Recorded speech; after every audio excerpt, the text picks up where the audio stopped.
topics and opinions expressed in the following show are solely those of the host and their guests and not those of W4CY Radio, its employees, or affiliates.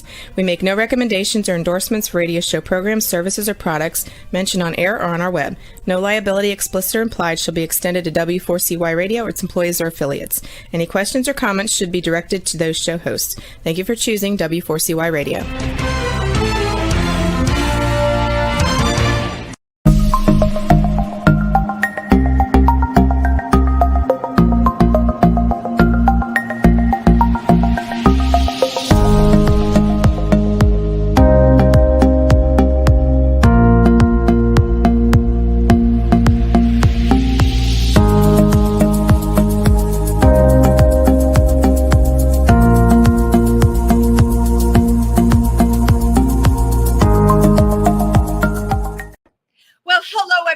Welcome to Triversity Talk. I'm your host, Wendy Stewart, and I'm so happy to be here with you. It's Wendy on Wednesday. I hope everybody is having a really good week. If you have friends in Florida, please text them. Do whatever you can to give them any moral support right now. You know, I broadcast from New York, and we've had beautiful weather here, and it's really hard to believe what's going on in places like Asheville, and now, you know, the doubleheader hitting Florida. So please make sure you reach out to people. So National Coming Out Day is October 11th. It's coming up. And for those of you who listen to the show, you know that our Triversity Center is located in Milford, Pennsylvania. And we are going to be having kind of an open house for National Coming Out Day. We will be having snacks and talks, and we will have the center open from 12 to 8. So please stop by, say hello to our board members, say hello to each other. People will also be sharing their coming out experiences, or you can just hang out. Okay, but let's make sure we get to see your faces. So it's very appropriate that I have two amazing women on tonight. Normally they're three, but one could not be here. Okay. They are well known as a band called Betty. They use music to channel their passion for representation, fairness, and equality. And they blend, I have to say, their beautiful voices for causes that they fight for and believe in. They collaborate with other talents, and they use all of their artistic endeavors to support women, girls, and of course the LGBTQIA community. Let's welcome Betty. Woo! Yahoo! And there you are. We have Elizabeth and Allie here tonight. Now, just because I want to give a shout out, who am I missing? You're missing Amy, who's my sister, and she's got bronchitis, and she's really sad she can't be here, but she's really, really sick. And we're playing next week in Provincetown, so she has to get better. But I know that's the most important thing. You're in Provincetown next week for a couple of days. Am I correct? That's correct. From Thursday through Sunday, the 17th through the 20th. We're playing at the Post Office Cafe and Cabaret, which we adore, at 7 p.m. Okay. And Sunday it's 2 o'clock. That is absolutely great. So, and I want to, before the show ends, go over all the places you're going to be, because it seems to me like you're everywhere. I first, believe it or not, became aware of your group in the early 90s, and you formed in 1986. Am I correct? That's correct. That's right. We've been around for 38 years, girl. That's a long time. That, you know what? That is a really important thing. And I'm glad that you said it, because the landscape that you've been performing in and what you stand for has drastically changed in many ways. Let's just say it has ebbed and flowed. Is that the best way to put it? Yeah, right.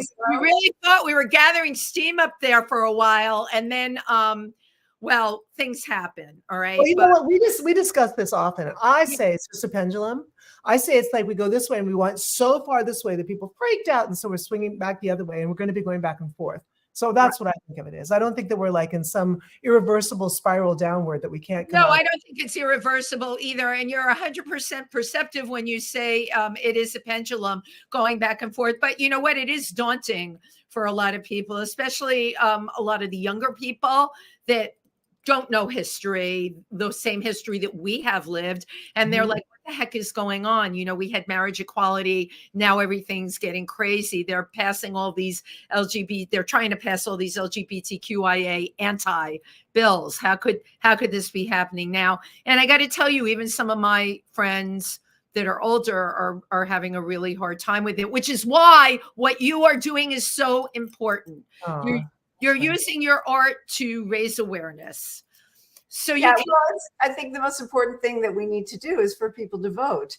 Right. I mean, you do have a voice, and you have a voice through voting.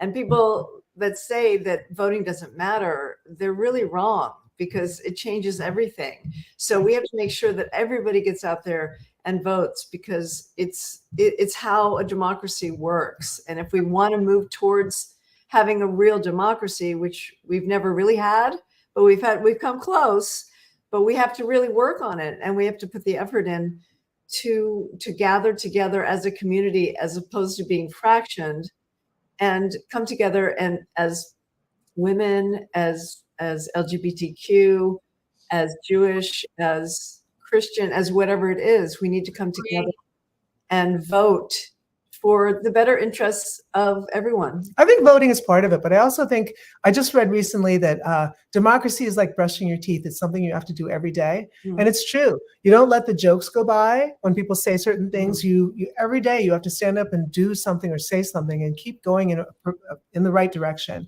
Because if you don't, as soon as you let go, as soon as you get flabby, girl, it's all gone. I think some of us were asleep at the wheel a little bit. And I mean, we know, because we when we started, we were in DC, and it was under the Reagan era. And so we saw things as they were actually occurring, as he changed the laws to make it more feasible for us to eventually get to where we are now, which is where women have almost lost the complete right to choose to have an abortion if they want one. And so, but that started, pretty early. It started as soon as Roe v. Wade was passed. People started this grassroots movement of stopping it, of overturning it, and they finally got somebody in office who promised to do that, and achieved it. Okay, so then, as you know, the elephant in the room is Project 2025. All right. There's a lot of people that are on the same side as all of us and who know about it. And then there's everybody else. They may have the similar ideology that we have, but they really don't know about Project 2025. And I can tell you, there is a whole lot of people that are like, what? Oh, no, that must be one of those, another conspiracy thing. And then you have people on the other side that are pushing that agenda. So we're in, that's why I said to you, these times it is a pendulum, but we got some heavy duty stuff hanging over our heads, right? It's true. And what's most unfortunate, Wendy, is how fractioned, as you used before, all of our sources of information are. Right. Because if someone is purely and simply being fed a diet of like Newsmax or Fox, their facts, their reality is so vastly different than our reality, who have a wider source of where we're getting our information from. And it's really, that's where we have the biggest problem, I think. And I don't know what to do about it. Ever since the deregulation, it's really, that's the part that I find really terrifying. Now that they're also banning books and saying that certain things like PragerU, educational devices, can be used in classrooms, which is really insane.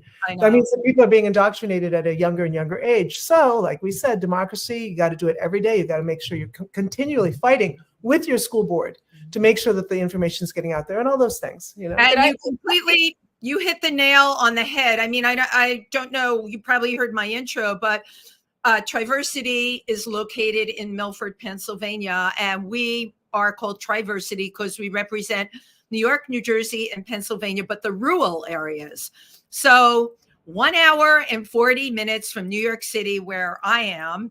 Most of my friends can't believe when I showed them YouTube videos last year of the school board, the issues, the things that people said. There are blogs in our area in Pike County that would absolutely make your hair stand on end. The things that people say, the racism, the homophobia, the transphobia, and pardon my French, the crazy shit that people have been empowered. I'm going to jump back, okay, to we were talking about the Reagan era. Wait, before you get away from that. So when I was saying that Yeah. every day you've got to brush your teeth for democracy, Absolutely. that's what you're doing, Wendy. By having this show, by being in a place like that, 2 hours away from New York City and in maybe even the minority and where you are, people like you are the heroes that are keeping democracy alive, afloat, and flourishing for everybody else. So thank you very much for doing that. I also don't think that that way of thinking is just in the rural areas at all, because No, not at all. Right. there's a lot of people who are very progressive in rural areas and are living their lives, and they're trying to be peaceful and loving. And people in the city, I think there's a lot more separation among people that I've seen. So I don't think that it's about where you live. I think it's I do. This is a I have to just jump in right here. And by the way, I'm loving this discussion. Here's why I want to jump in. I live in New York City.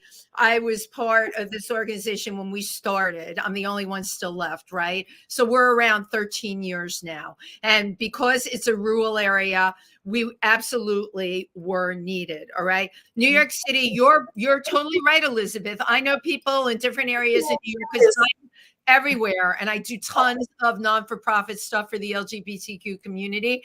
And man, I hear incredible things. But these rural areas, let's talk about where we're from here, Pike County. I can tell you the people from my board and the people from our other Democratic organizations, and I'm giving a shout out to PC Dems right here, door to door. Exactly, Allie, what you're talking about, knocking on doors. And when I hear that there were people that really weren't undecided, not because they're bad people, they just didn't have all the facts. When I hear that they've been reached because we have volunteers going door to door, and I cannot believe how they mobilized in an area that is basically red. We now have 4 Democratic groups. I use this area as an example because it's really reflective of the rest of the country. And it goes back to what you both are saying. You can't go to sleep at the wheel. You have to be an activist about this every day. Okay. Mm-hmm. The thing that we found about being activists through music is that we play in places that are very rural, that are very on the outskirts. And the people that come, they feel community. And I think that's really what absolutely we're lacking in a lot of ways. And I think that's what social media has sort of torn apart, is the sense of community that we have, because the community is not going to be on your phone. The community is when you're sitting with people, talking, discussing things, disagreeing. We're allowed to disagree. And I think that the LGBTQ community is very guilty of that, of like savvy party line stuff. If you don't toe the party line, then you're not okay, then you're canceled. And that's frightening to me in this community right now. Yeah, it really is, because we're taking a recipe from the very right wing and we're bringing it into our communities. And I think it's dangerous. And I really think that we need to sit and open our minds and our hearts to what other people have to say, instead of just canceling them or blocking them or whatever we need to do. But we need to see people as people again.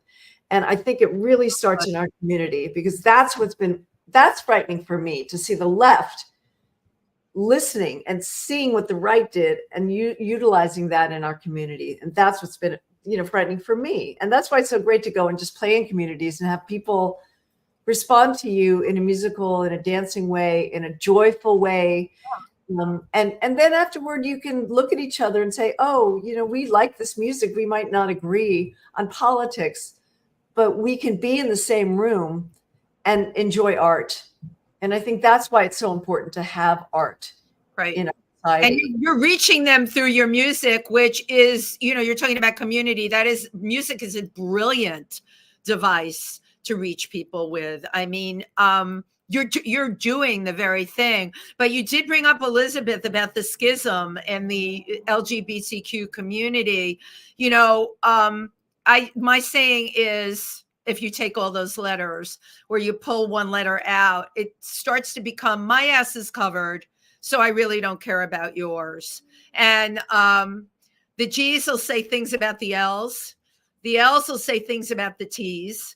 I have had so many trans guests on this show, because that, for me, that is an area I really want to advocate for, because I think it's so completely misunderstood in the LGBTQ community. It is so misunderstood. And how do you get that out there? Will you advocate for people? I put guests on this show that are doing incredible work, that are trans. I put doctors on this show. I try and do everything. But again, what we're all talking about here is communication, whether it's music, whether you're putting your guests on. When you get out there and perform, you don't just play music, you talk to your audience. And it's exactly what you said, Elizabeth. It's the live factor. Okay, you can sit down and have a discussion. We don't need to all agree with each other. But this thing, this computer, which we're all on tonight, it's not only completely polarizing, it's the stuff that comes off of it. Ellie, you mentioned, the crazy stuff that people take from the media. It's a continual feeding of it. Okay, this thing that we have in front of us, this thing we call the computer, the internet is infinity. It's infinity. So, and it's up to someone, they can go anywhere in that infinity and digest whatever they want. And unfortunately, it's also something that is our brainwaves are responding to. You know what I mean? We get addicted to the chaos. We get addicted to the rage. We get addicted to all those things. It's really clickbait of our brain. It's just not healthy. Right. And that's why, again, going back to people getting together in person, knocking on doors, speaking to people, being in concert, doing things real human to human with that energy going between us, that's the only healthy way we can move forward. As much as I love Zoom and all these places that we can be all in different places and connect, it's one thing to connect, but it's another thing to actually really merge and mind meld. And that's what we need to be doing much more of. Your mind with my mind. Exactly.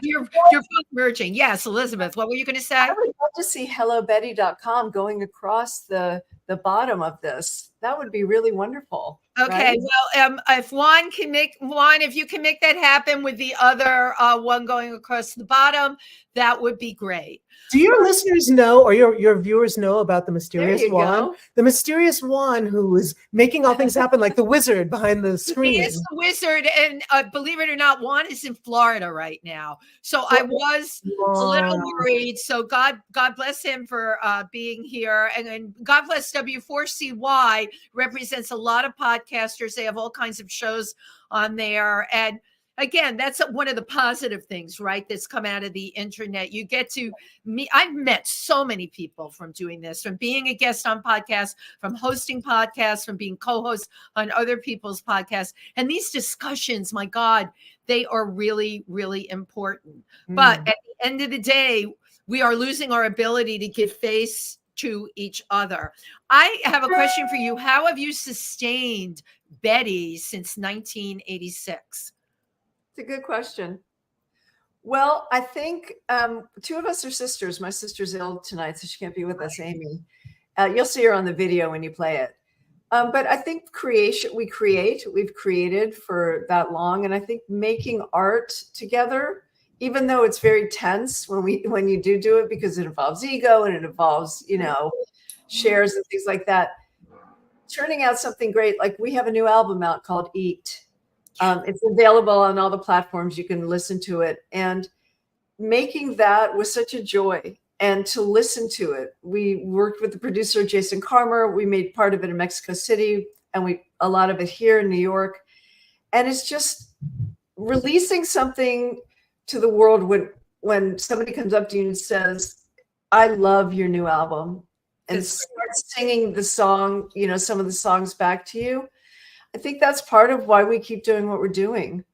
That and because we're friends and we get to travel together. I think it's the ongoing adventure. None of us are the people that are like, in 5 years, my plan is. That's not who we are. Amy probably is more than Elizabeth and I are. Elizabeth and I were perfectly content at the very beginning of our career to sit at Tucson Cantina, eat chili con queso, and knock back like shots of wild turkey. You know what I mean? I would never think that, by the way, when like I read what you've done and how you've used your music, you know, even on a commercial level, where your music's been used. I mean, that's incredible to me. From you're an independent band, and you have done so many areas of the music industry. There's not a lot of indie bands that can turn around and say that. Yes, but you know why? I think a lot of people have a prescribed pattern that they think is the right thing to do. Their manager tells them you have to do these many gigs in a band and do this.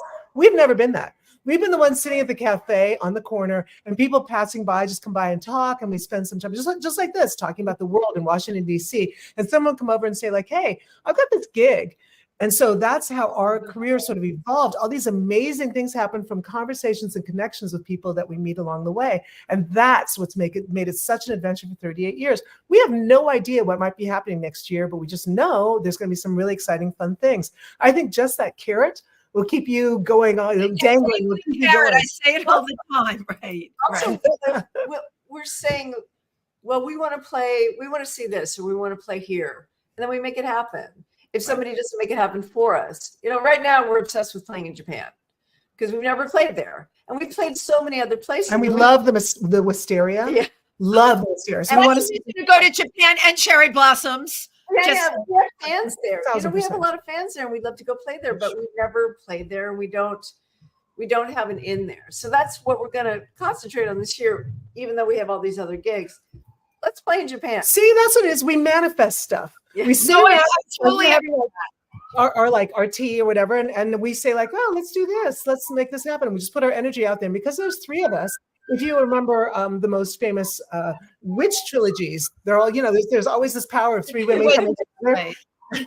And so somehow we manifest these amazing adventures that happen year after year, like little lily pads that we keep hopping along. And before we know it, we look back and 38 years have gone by. Yeah. But I think what you said before is the reason. You are out of the box. You never had anyone telling you what to do. A lot of the groups, I've been interviewing more and more indie bands, even on my other show. I really love it but a lot of them have not been around a long time. You have managed to not only be around for a long time, your sound is very fresh, and you can keep putting your desires and your agenda forward to change things. There's not a lot of people that can do that. And then, you know, you're like an octopus with tentacles. You know, you did an off-Broadway show. Now you're doing another one. I mean, who has their tentacles in so many directions? Your music was on the L Word. It was on the show Encyclopedia. So again, I don't take it lightly that you have manifested, because when I was reading about you, I'm like, oh, they're like me. They have to manifest it. Nobody's going to come along and give it to them on a silver platter. They have to have the desire and create it. And I think really, Thank you very much. We're also very lucky because we've had these great fans, and we've amassed more fans as life moves on and as we play and have been to other places, and they really keep us going. You know, our fans have been very loyal, and I think that happens also primarily in the LGBTQ community. When we started playing in 1986, we were in 2 other bands. So we've really been playing together since 1981. So we saw the advent of the whole AIDS crisis that happened in DC, and they were our friends, and we would play AIDS benefits when they first started. We'd go to hospitals and sing for our friends because of course you would. And then people told us, you can't do that because it'll destroy your career. You can't play a gay pride. It'll destroy your career. And we basically said, fuck you. You know what I mean? It's like, and when we played the first gay pride that we played, which was, I think, like 1982, it was on Beyond Zebra, right? Yeah. In DC. where was it? Where it was in DC?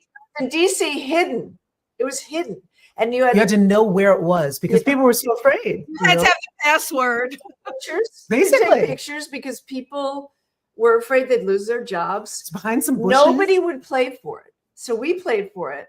And I mean, it's great to see what's happened now with the gay community. Fantastic. But me as a lesbian and in that community, in that world, I sort of miss being an outlaw. You know, it was fun. It was fun being an outlaw. It was a little bit more sexy. I mean, I'm glad that everybody has gay marriage and all that stuff because we need to be equal. But that's never been my jam. I didn't march in the streets to have what straight people had. I wanted to change the paradigm. That's really what I wanted to do. I wanted to make marriage something that wasn't what everybody aspired to, that everybody didn't need to have children. But I had a rude awakening when that actually happened, and everybody was really stoked about it, you know, because I guess I'm more radical and peripheral than most people. I didn't realize that people just wanted to get married and have families, which is totally great. And I'm so glad we're able to do But that. it wasn't your thing. It's never been my thing. I didn't understand that that's what people really wanted. Right.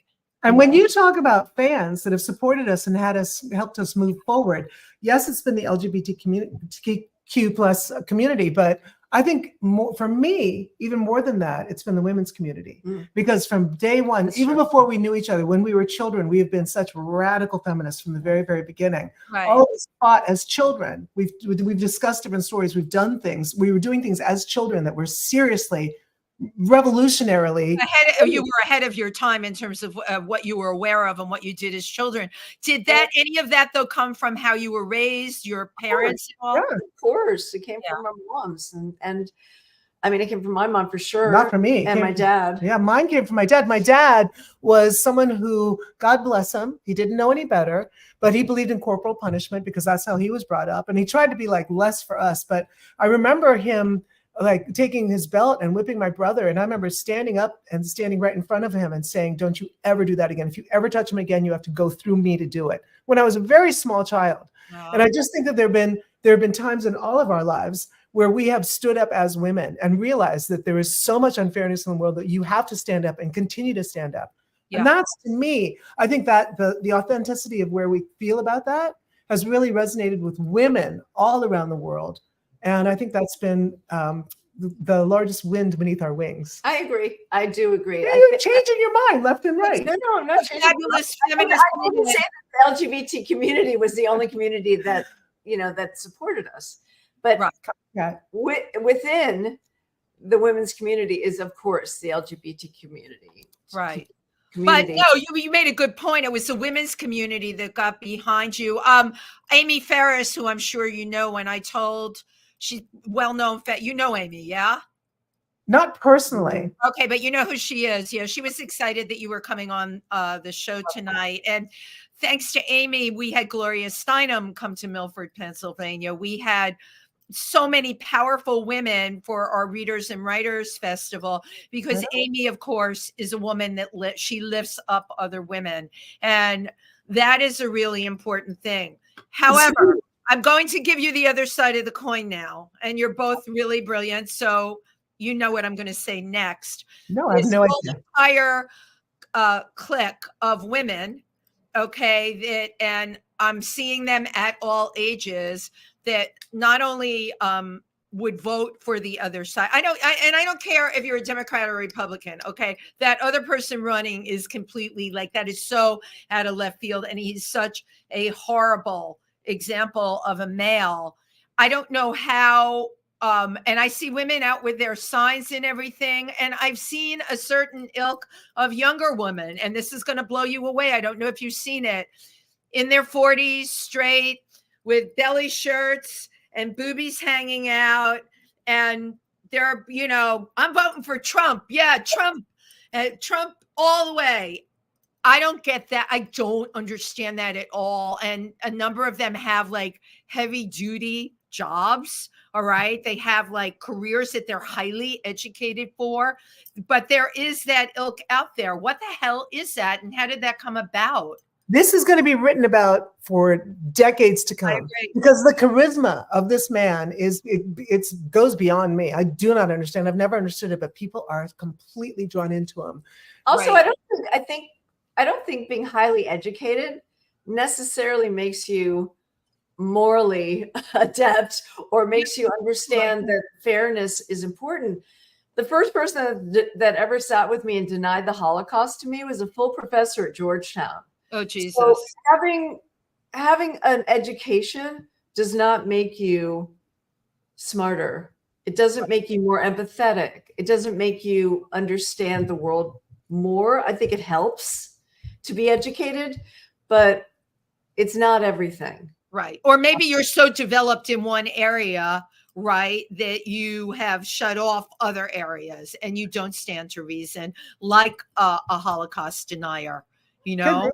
You know, this past weekend, we had a fantastic gig in Fire Island, which I'd never been to Cherry Grove. Oh, I had a house there for 5 years in the pond. Did you? Okay, we'll have to talk some other time because I loved Cherry Grove. And I was talking to, there's so many wonderful progressive people there. I was talking to this woman who I just was like mad for. She was so wonderful. We were having this great conversation about our kids and our, you know, our partners and all this other stuff. And somehow after about 45 minutes of talking, it came around to the vote. And she was like, well, I don't know who to vote for this time. And I was like, wait, you live on Cherry Grove, you support LGBTQ people. We had a great conversation as moms.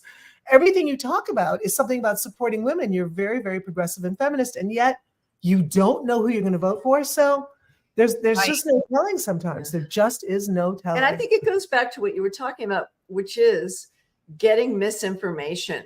There's so much misinformation. There's so much propaganda out there now. And there's very few people that are running them. If you look at who owns TikTok, who runs TikTok, who runs, you know, Meta, we're getting fed all of this misinformation, and for reasons that usually go back to money. Not to sound like a conspiracy theorist, but no, but that's the truth. I mean, it's corporations. We're not getting the real information. There's a lot of propaganda out there, and people aren't aware enough or too lazy to go and find out, read some history books, find out the reality, find out what's going on. Well, you know? Unfortunately, they also have their own history books and they have their own reality, and that's been fed to them. And so it's not about even being ignorant. It's about being encased and enclosed in a different place. And I don't know how you get through that. I really don't. You know, it's when my mom and dad were coming up, they were always talked about Walter Cronkite. Oh my God, of course. There was one source of information for everybody. You know what I mean? And now that there's so many different sources, it's really unfortunate. It really is unfortunate. You're even getting misinformation now about the storms because it's sensationalized, right? But it's been politicized. So people are misinforming about things that are happening in the environment because they don't want to admit to global warming or it's climate change. It's just so crazy. You know, so manipulating information about storms and things like that when people's lives are at stake. And exactly right. Exactly. Which is probably, Wendy, is probably humanity. Humanity's probably always done this. It's just the ease with which this information can penetrate. Because now you can reach a gazillion people in no time. And you said it yourself, there's a gazillion sources. Yep. And at the end of the day, what's the truth? And then there's one more thing that we haven't brought up. I personally think people are freaking fried. I think they're fried. You know, those of us that can try and keep it together, the pandemic took the guts out of so many people. I know people that will never be the same from the pandemic. And yet, as a society worldwide, in many ways, it's been brushed under the rug. What do I say? I talk about this all the time, Wendy. We are Capricorn. We are on this wavelength. I'm serious. How do we have a million Americans die and not have any kind of ceremony, any kind of healing from that? How do we just say like, okay, wow, too bad about Uncle Joe and move on? How can that happen? That's exactly right. Right. Also remember, we were literally washing the cartons that our groceries came in. We were wearing gloves. We were all freaked out and all thought we were all going to die. We really did. And then people denied. I mean, it became a crazy, crazy time, and we have not healed. We haven't even started to heal from it. No, we haven't started to heal from it. But, you know, we're talking about how can people believe this or not believe that, or why did they do this? Why did they do that? I think I used to blame it all on him with fake news. I did. However, if you look, it is a worldwide thing. And I think the pandemic, I know, listen, I've worked in Africa near places where there was Ebola. So I knew about viruses. The pandemic took the guts out of me. I couldn't believe that something was unleashed, wherever the hell it came from, in the world the world, what time can we remember in history where the world was shut down? That's got to mess with people's psyches. And Allie's right. And Elizabeth sweeping it under the rug that Uncle Joe died. Oh, well. Yeah.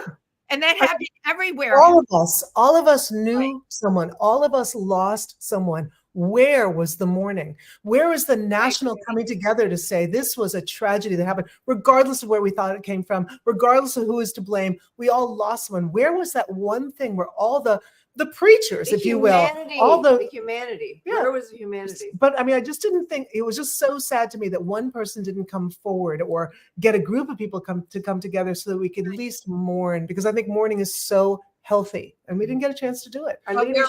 We're not mourning here, and we're not mourning anywhere else in the world. Everyone has just moved on. Okay. And now it's the 1-2 punch. We went from that to climate change. Now we have the election pulling up the rear.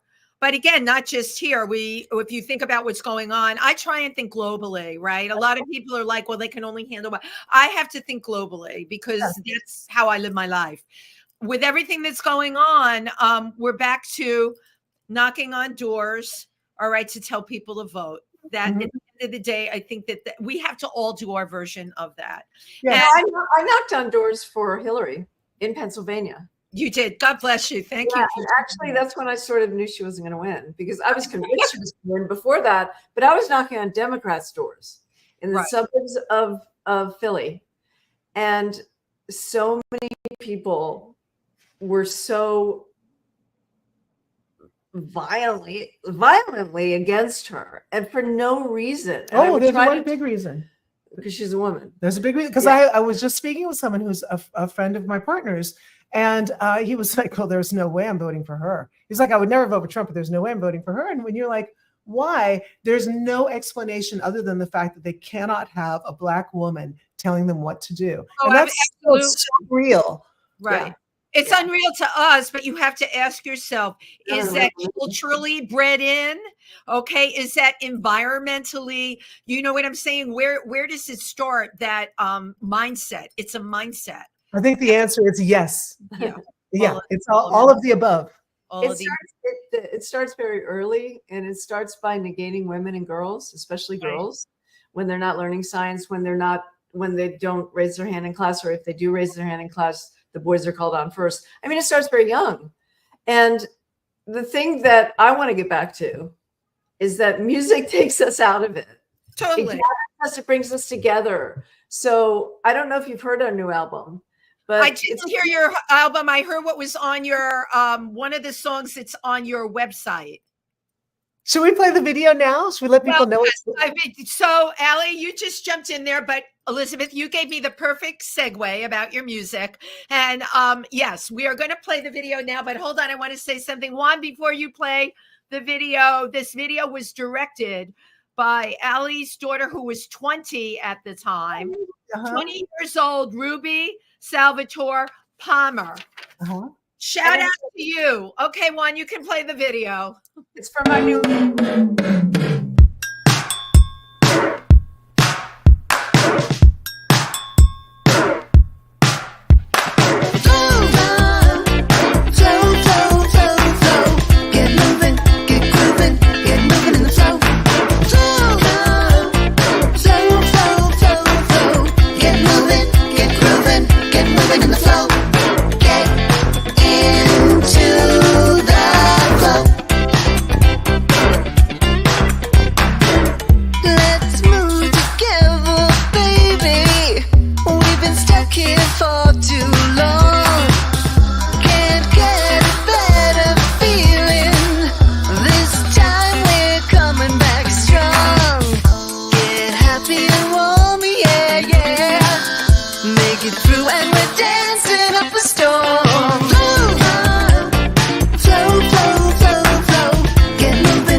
Side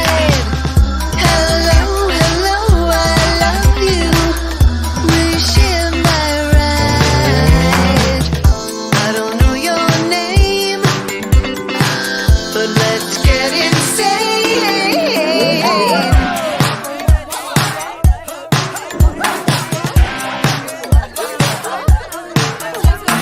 Come out wherever you are. Come out wherever you are. Come out wherever you are. If you're near, if you're far. Come out wherever you are. Be the party. Get into the flow.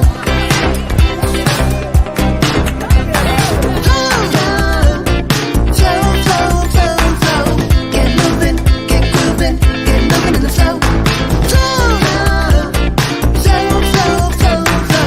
Get moving, get grooving, get moving in the flow. Flow. Get moving, get grooving, get moving in the flow. Flow. Get moving, get grooving, get moving in the flow. Get into the flow.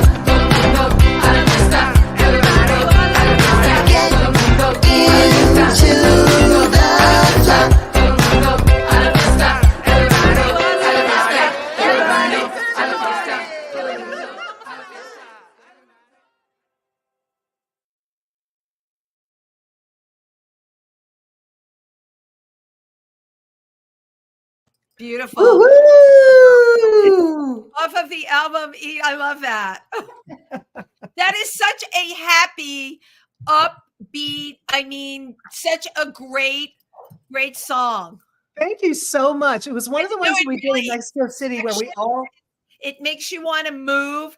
And at the very end of it, if you're playing it on stage where you sing Get Into the Flow, don't forget to vote. Well, I wish Yeah, you had. we don't do that there. I wish I you know you know, but Let's say that's that we sent that's you, what came Wendy. into my head, Elizabeth. No. I mean, listen, people that come to our shows are going to vote. No, that's why we have a jingle. We sent you a jingle. Unfortunately, we weren't able to make it for your viewers, which is unfortunate. But we constantly doing PSAs and jingles, and we have one about October 26th in New York is the first day to vote and the last day to register. Oh, we'll sing it to you. Just two people. October 26th, choose your future. October 26th. First day to vote, last day to register. October 26th. Vote yes for equality on the ballot back. October 26th. Yes. October 26th. Vote yes for Prop 1 ERA is back. October 26th. October 26th, choose your future. See, in New York, hey, New York, that was for you. That's so fabulous. Well, that's what we do in our shows. We have our concerts, we have certain things we say, we have spoken word, we have monologues, we all that, but we'll also do little political jingles and stuff too to It'll remind stick people. in people's head because I was thinking I've gotten all this stuff. When do I have to remember the last day to vote? And now I'm saying October 26th. But that's New York. I don't know what's going on in Pennsylvania. You have to check out for yourself. I'm a New Yorker, so Oh, girl. yeah, I'm October 26th. here, but I helped start everything out there because I had a weekend place there because it was an hour and 40 minutes from New York, and there were lots of performers. And my friend Patty Tomaszewski started this LGBTQ, and I'm like, oh yeah, we really need this. She was very determined to get that going, and she did. She's not a member of Triversity anymore because she's moved on to other things, but she started it, and she was a pioneer in Pike County to do that. And you know Shout what, out, Patty. Shout out. shout out to Patty, really. I love what you all are doing. And when are you going to play in New York? Well, interesting you should say that because we're going to be in Provincetown next week, which we're thrilled about. Right. And if anybody ever wants to find anything, Juan keeps putting hellobetty.com across the bottom and has all our dates. But our next New York show, thank you, Juan. He's amazing. Our next New York show is actually going to be our legendary holiday show. Every holiday, we do this crazy holiday show. And this year, it's going to be at the Cutting Room on Friday, December 6th at 7:00 p.m. And we're really excited. We always have great, fun guests. In the past, we've had Gloria Steinem. She's a dear friend of ours. We just had tea with her last Sunday, as a matter of fact. We've had her, and she does all this wonderful. So we'll have great guests. And we're going to play stuff from our new album as well. Mm-hmm. So as we're well as excited holiday about that. songs. The new album is Eat. You can stream it. Yeah, you can stream it anywhere. I'm writing down Friday, December 6th. That's It's right. all of that stuff is on hellobetty.com too. Yeah, that's what there's so many things that we want people to know of. We just were like, just go to hellobetty.com. It's like Hello Kitty. You can remember it. Go to hellobetty.com. and All the information. You know is what? there. Kudos to you about hellobetty.com. It's really laid out nicely, because when I have to get information on guests, I Google. One of the first things, of course, comes up is the website. And I don't have to tell you, there's a lot of websites that you just can't navigate through. Yeah. They're not easy to read, and they're not digestible for whatever reason. All of your stuff is digestible, and you sure do. Even the way you have your tours spaced out, they're not all cramped together. Any person can go on there and see, oh, they're going to be in P-Town. Oh, they're going to be in Washington. Right. I didn't- Exactly. yeah. So, You can also buy merch. We finally, after 38 I was going to bring up the merch, because you know what? We're almost down to the wire. We're on our last leg here. We've got like 3 minutes. I want to now. Yeah, we do. It's a 55-minute show. And Elizabeth, fantastic. Thank you so much for having oh, us. of course. But listen, let's get the merch in. HelloBetty.com. Just tell me the merch that you're selling. Oh, So much. We're selling our t-shirts, our OG Betty Rules t-shirts. We're selling new Eat shirts. We have tank tops, hoodies, shirts, mugs, hats. We have it all. And then we also have our music, Yeah. because the funny thing that Elizabeth always brings up is that even though the bottom has dropped out of our industry and you can't actually make money playing music anymore, you still have to spend it by making CDs and going to studios. Absolutely. So we really appreciate it when people don't just stream, when they actually buy our singles. And if you go to betty.com, it shows all the different places where you can do that. And we really appreciate those who do. You can buy it directly off the site as well. Am I correct? Exactly. So you're totally set up for that. Mhm. Absolutely, positively perfect. You both have been like so amazing. I could talk to you for another hour. And I'm Seriously. sorry we didn't get to run your other little ditty That's next time. Oh my God, we have to have you back next year. Next time, all three of us will be on, and we can. I Just want to sing. get one more right. And I'm sorry your sister can't be here. May she just heal quickly for her gig. Thank you. Um, The off-Broadway show that you're doing, really Oh quick. my gosh. Let's publicize this. It's Tell 'em. amazing. It's called Babe, and it's starring Marissa Tomei and Gracie McGraw, who This is happens to be huge. the daughter of Faith Hill and Tim McGraw, and Arliss Howard. It's a fantastic play about Scott women. Elliott's the director. Yes, yeah, We and just wrote the song for it. We're not in it. No, I know, but you wrote this song for something that's really fabulous. yeah, we wrote a song called Babe that everybody's going to hear, and it's really, really great, I and we're really recorded excited. And it's at the end of October that's going to be opening up. Again, go to hellobetty.com and you can find all that out. HelloBetty.com. Also, Wendy, Yes. I want to tell you something. Yes. I am a huge fan of Josh Shapiro. I'm a huge fan of Malcolm Cañeta, who's running right now in Right. Pennsylvania. Thank And you. it looks like we might be playing in Philadelphia on December 8th or 18th. We might be playing at City Winery in Philadelphia. We want all of the people in the Tri-Versity area to come to Pennsylvania and see that if we do. Down in Philly, absolutely. I always get a picture before we go. This is really hokey, but I like to take it. And then I put it on social media. So everyone smile, take a couple. This is great. It's like getting an award. It is. I love the way the pictures come out. Just like I started doing this during the pandemic because I was on all these variety shows where I would do stand-up comedy or I write political parodies. And I would, start taking pictures of everybody in the show. I don't know. It's just something weird I started doing. I'm not technical. Elizabeth knows that. I told her that when I met her. Thank you both so much. Thank you, Wendy. And again, I could talk to you for forever. Thank you for making the beautiful and beyond everything, all the things we talked about and all the things we're promoting. You really all do make beautiful music. You write beautiful music. Your voices blend beautifully. And, you're three amazing women that people want to listen to. Thank you very much. I appreciate it. Thank you for spreading the sunshine that you do with your rainbow behind you and your Chrissy hair. It's fantastic. Thanks so much. Thanks for having us on. All right. And Nugget wanted to say good night. Good night, Nugget.